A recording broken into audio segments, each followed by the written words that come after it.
Hey guys, Ultimo here on behalf of GA Retro. I have some news regarding the content flow of the videos that I've been putting out.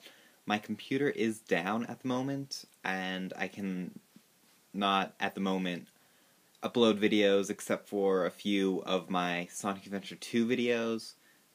So other Let's Plays are going to be down, and just to continue with the video uploads, I decided that since my computer's down, I'd just do a little video vlog or something on my iPad to just keep it so that there's something up, something for me to talk about. And I thought for just this first episode, I guess, I would talk about the Sonic the Hedgehog 4 series, which is a series that has been met with very mixed ratings among Sonic fans. A lot of people feel like it doesn't deserve the name Sonic the Hedgehog 4 and stuff, and I'll get into that.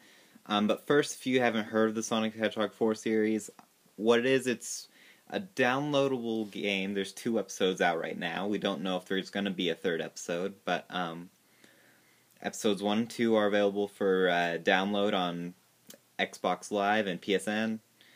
I think you can get the first one on WiiWare as well, and I also have the first episode on my iPad, and I believe the second one's there too, so there's a lot of different ways to play this game.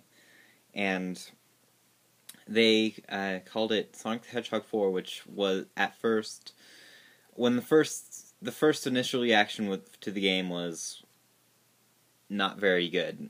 People saw like 30 seconds of the gameplay and just totally wrote it off as just bad.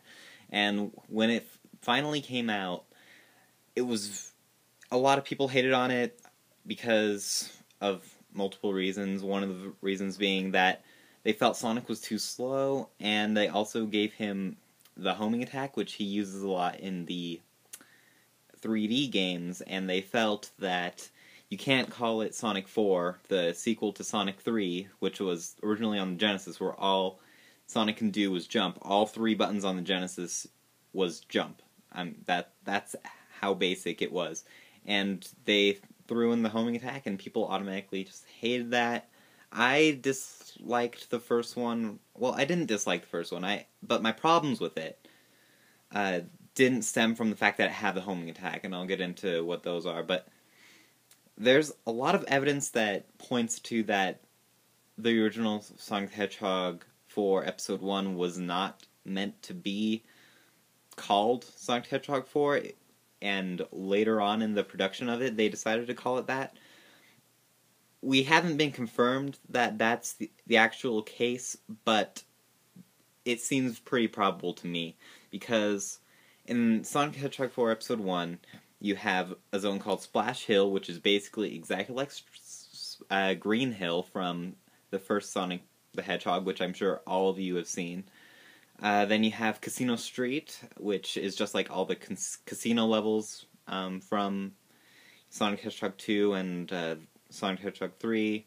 Then you have Lost Labyrinth Zone, which is a dumb idea for a zone because it's probably the worst zone in Sonic the Hedgehog 1, called Labyrinth Zone. They didn't even change the name on that one very much. And it's exactly like the original Labyrinth. And then there's Mad Gear Zone, which is a zone that is modeled exactly like the Metropolis Zone from Sonic 2. So there wasn't a lot of originality. Even in the bosses were almost exactly the same with very little changes. And it didn't feel like a brand new game. That was my problem with it. It didn't present very many new things, which is why I think that it wasn't meant to be the Sonic 4,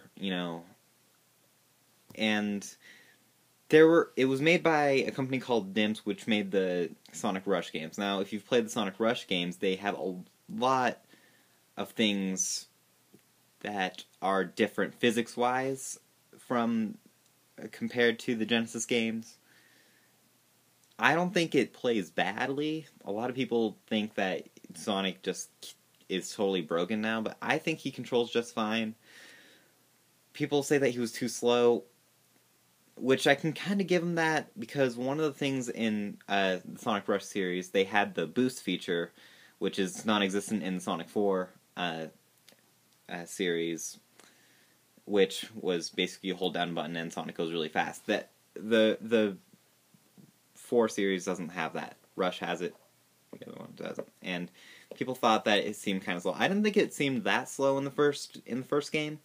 I thought he was about the same speed, but he looked a little weird with his animation. That was my problem with the whole running thing.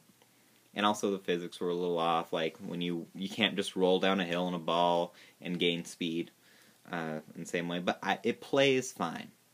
It really does. It's not broken, it's just different.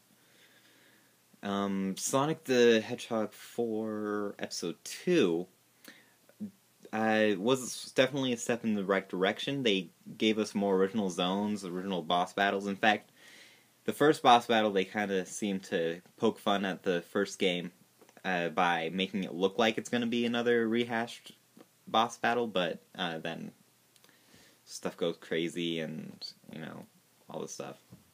And